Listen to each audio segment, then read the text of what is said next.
Hey guys, Little V here.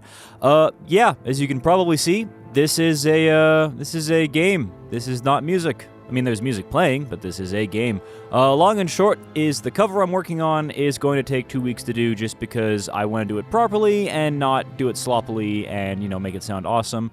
But I still wanted to make a video for you guys. So, I figured I have been playing the hell out of Old Republic, the MMO, and going through that game because I made it a personal challenge to actually beat an MMO for once. And I'm also in a Star Wars mood because, you know, Force Awakens, all that good stuff. And I thought, you know what? A lot of people I know, especially a lot of my students, have never actually played Knights of the Old Republic, and I freaking love this game. So, long and short is this is not going to be a full Let's Play. This is just going to be kind of my thoughts on specific things, lore-specific things, and gameplay-specific things, kind of like little exploits you can use to make the game a little bit easier, kind of cheat the game a little bit, and yeah, let's just do a little bit of this. And if you guys enjoy this, I might do more of this, or I may not, and this might just be a one-off video. But let's just jump into it and see how this goes, shall we? Now, before I actually pick a character, there is something hilarious I need to show you. So if you pick female Scout, and I'm just going to make a quick character here just because we're not actually going to play as this character. I'm just going to pick a random face. I don't really care. And done. Fine. And random name. Fine.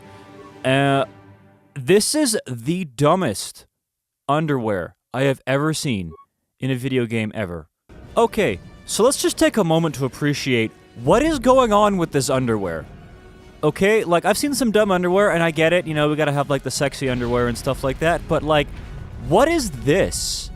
Like, how do you even put this on? So, now let's actually pick a character. Now, I've always traditionally pick male characters in games because, well, I am male. Big thing with this is you have your 3 main classes here, and yeah, basically this makes combat super easy, but you don't get any skills. This is kind of your well-balanced scout character. This is kind of like best of both worlds. But okay, the most important thing, and this is what I think why they intentionally did this, Scoundrel gets the Persuade class right off the bat, and it's like the most useful skill in the game because you can talk your way into getting more rewards and, you know, talking your way out of stuff like that. These guys do not get it. And also with the Scoundrel, you also get the Uncanny Dodge ability, and basically it raises your defense so you get harder and harder to hit. Scout gets the ability to get implants right off the bat, and I think with every, yeah, like level 1, level 4, level 8, you get implants, so you can equip implants to make yourself stronger. I've almost always picked Scout because of that. And then you got your Soldier, which their big thing is they get to use, like, I think they get to pick a feat every single level, so you get to, you know, power up your character faster and faster and faster. I know most of you play Soldier, but I'm gonna do my standard playing through here of Scout. Scout's kind of the well-balanced character, middle of the road, not super powerful in combat, but also not like a complete pushover when it comes to skills and stuff like that. This also plays into a couple really cool game exploits.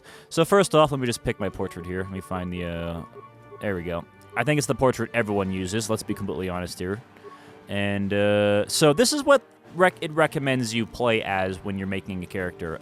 Kind of okay strength, lots of dexterity, okay constitution, lots of intelligence, lots of wisdom, or okay wisdom rather, and charisma. Basically, damage with your melee weapons, damage with your blasters, also your defense, your health, your skill points, your force points, which we don't have because we're not a Jedi, and then your persuading bonus. So first thing I do is I pump everything into charisma because charisma is like the most useful skill in this game. So the big decision you got to make off the start of the game is, are you going to go for the up close and personal kick the crap out of people thing, which usually you pick a soldier, or are you going to stand back and be more of a ranged character, which is your dexterity kind of thing? And this is kind of how I've traditionally played, and it's helped me so far. So I'm going to stick with this kind of build up, but you can kind of stack this in your favor. You could, like, you know, you could take like everything out of everything and just pump it all into strength and just be like a complete powerhouse of a character if you really wanted to. But, you know, that's kind of how it works. Also, this game has a level cap, which is a little annoying, but basically you can only go to level 20, so you kind of have to manage your stats as you level up and stuff like that. Anyways, so there's that. Now, here's the skills I was talking about. So the game recommends you do computer use, demolitions, awareness, repair, and security. I think, like, I'm pretty sure with Soldier, I think you get like 4 or 8 points. I can't remember. You get barely anything. But as you can see here, this, if you look up here, it says it's a cross-class skill, Persuade being the most important one. And so that takes 2 points to put points into. So what I usually do is I kind of take everything out of mostly everything out of demolitions, because I don't use demolitions, and I pump it into persuade, because persuade, as I mentioned, is super useful.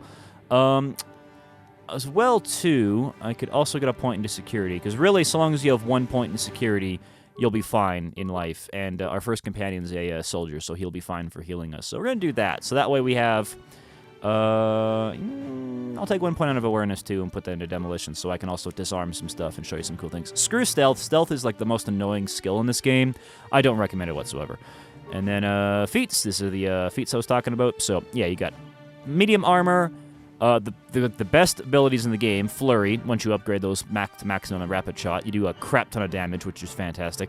And then, as I mentioned, Implants, which play into some awesome stuff later. And then pretty much you can use everything except heavy weapons, as I remember.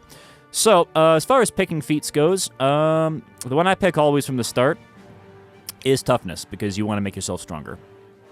You always want to make yourself stronger, especially because you're a scout, so you're not as strong as a soldier. But if you do that, it makes yourself a bit more powerful.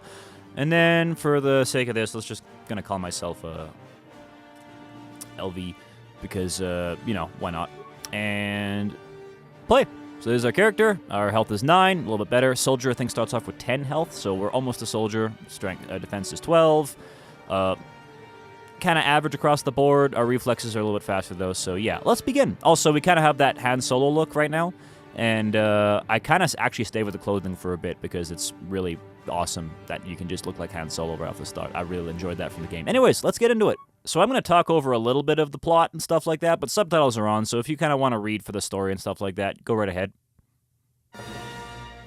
Ah, I love that opening title scroll every single time. It doesn't matter if it's any game or any movie, I love this. I'm a huge Star Wars geek, by the way. I love Star Wars. There is currently a Darth Vader drink sitting on top of my desk in front of me right now, and it's pretty awesome. Anyways, so, basic plot line is this takes place 4,000 years prior to the movies, so it's the universe, but it's its own storyline. The Sith Empire has shown up and is wrecking shop. We got Darth Malak, who is running around and just blowing everything up and just kind of being a general nuisance. You are part of the Republic, and you're losing. And that's basically your plot. So, we're currently over Terrace in a battle, which should happen right about now. Alright, so we find ourselves waking up in the bed going, oh, what the heck, there's explosions. We've been ambushed by a Sith battle fleet. So I'm going to skip through most of the dialogue, because if you're watching this for the story, go play the damn game. It's like $10. You can get it on your damn phone. You can get it on an Android phone. Just go play it. It's a fantastic game. So the menus are really tiny in this resolution, in this version of the game, so I apologize. So if it's kind of hard to read things, don't worry, it's even worse for me. So yeah, now we have kind of this Han Solo look about us. So yeah, I like this look a lot. It looks really cool. And we are greeted by an epic battle that is going on right now. Also, I just want to point out the Sith... Shut up, Trask, I'm talking. That these Sith designs, I really like these designs. They look super cool, and always the dark side gets really cool looking gear and equipment, and the light side gets nothing, which, you know, it's kind of like, well, I guess. Anyways, so the combat is turn-based, but real-time, but you can pause it by hitting space or pause, depending on which version of the game you're playing. And, yeah, so it's a little bit more active, but the combat, it's not everyone's thing. So I'm going to kind of skip through most of these battles. But basically, you queue up your attacks. There's a rapid shot or there's a regular attack. And then you unpause, and you'll just automatically do attacks. I'm just going to mash through rapid fire. And there we go. Down here, we have med packs and stuff, so you click on these, and you heal yourself, and, you know, right down there. God, I can barely see that bar in this resolution. God, this is going to be a nightmare. In this, we have grenades and some swords. And don't worry, I'll do some sword combat here in a little bit to kind of see how that looks. Sword combat still looks super awesome, as you could probably tell. It's a Star Wars game. It should be really cool. But, yeah, so long and short is you have a couple different armors that make yourself a little bit stronger. We're going to throw that on for right now. Actually, we're fine. We can stick to the cool armor right now. We don't have to worry about that armor right now. And I'm going to stick this on right now. But yeah, you basically just, you have different, you know, your standard RPG mechanics. You have gloves, you have belts, you have, you know, shields and stuff, heads, and, you know, you're nothing super crazy, nothing super revolutionary. I'm also going to heal myself. Oop. Okay, so we're going to do this just to save on time. I'm going to click on this guy, and then I'm going to throw a grenade, and it's going to kill all three of them. Yay! Screw you. I don't want to have to work that hard. And then there's gonna 2 more guys come around the corner, and we're gonna let them come around the corner, stop moving, and do the exact same thing, and frag grenade. And they're both dead again. And with that, we just killed 5 people. So grenades, super useful. So yeah, I really like the animations, the sword fights and stuff. They really did a good job on this. They look really cool. Also, like I said, the Sith look really cool. And Sith defeated. Good guys win. Oh, never mind. Never mind. Okay, so for this particular sequence, we need a sword. So I'm gonna throw on a sword. I am completely useless with a sword, so I'm gonna, at least my character is. And actually also real life too, I'm pretty bad. So we're gonna give both of our characters swords. I'm gonna give Trask the better sword because he can do more damage with it. And I'll take the wimpy little short sword. And we're on the bridge. And now we get the sword fight. Yeah. Let's just take a moment to just kind of appreciate the fact that I'm on a spaceship with a sword. Huh. Right, so once we're done looting the corpses of our fellow allies, because we're horrible people, we are going to level up, and that's what this little arrow is right here. So it'll automatically take you to level up phase, and you'll also notice this has a morality system of light and dark. I'll get to that when we start actually getting to that.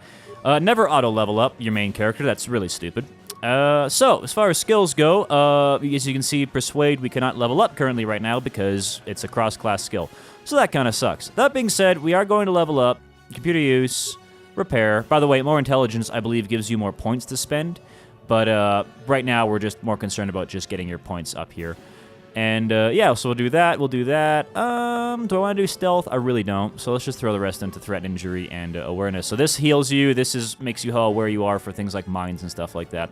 And yeah, Repair, Computer Use, and Persuade are kind of your really important ones right now. Anyways, we're going to take all of Trask's stuff off because there's no point even having this because, spoiler alert, he's about to die. Also, really funny, he doesn't have underwear. His underwear is just his armor. So that's just his thing. So yeah, we're gonna have 2 things of clothes. So if you didn't know that, that's the thing. So now we have double the blasters, we have double the equipment, and if we don't unequip him, we lose all the equipment he's carrying. Also, suddenly he has a sword now. Damn, another dark Jedi. I'll try to hold him off. You get to the escape pods. Go. Yeah, you hold him off. You hold off against the lightsaber. By the way, lore in this particular universe is the swords can totally survive lightsaber hits, so that's the thing. Just letting you know that. Yeah.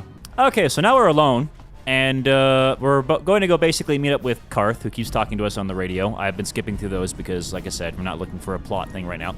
We're now alone, and we're sticking to our standard strategy. This Sith guy is a lot stronger than everyone else, so we're gonna throw a grenade at him. Like, for example, he survived a grenade shot. He totally took a grenade, and was just kind of like, yeah, no worries, got it. So, yeah. That guy in particular, don't know why, but he's way stronger. I think it's because they want you to use stealth on him in a tutorial, but yeah, that guy is like double the health of everyone else. Careful. There's a whole squad of Sith troopers on the other side of that door. You need to find some way to thin their numbers. You could reprogram the damaged assault droid to help you, if you have enough repair parts. Or you could use computer spikes to slice into the terminal and use the Endar Spire's security systems against the Sith. Or, if you're smart, you do both. So, both of these give you experience points, and you can totally do both of them. Granted, you lose some spikes and repair parts for later, but yeah, so what you do is you repair the droid first, and we're just going to reactivate this, so this takes parts, and we have more than enough repair to do this, so shields are on, and the more you can upgrade and repair or do something, you get more experience points. So it's a great way to get experience really early on, really fast. So we got 120 experience points because of that, so yeah. So while that's happening, we're now going to do this. And our robot's going nuts, doing its thing, and shooting everyone up, and everyone's like, oh, what's that? And now we're gonna blow everything up in the room.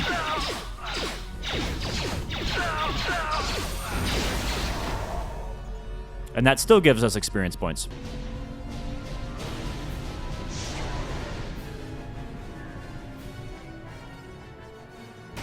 And there goes the ship. Now that's also really funny because in Old Republic, that ship crashes into the planet and it's mostly intact, but very clearly in that cutscene, it explodes. So, yeah, I think someone screwed up the lore there. Oh, now we're having nightmares. We're in a bed having nightmares. We've just flashed forward to a bed. Somehow we crashed conveniently into a bed. Oh, and we're seeing two characters going at it with lightsabers. Or not, never mind.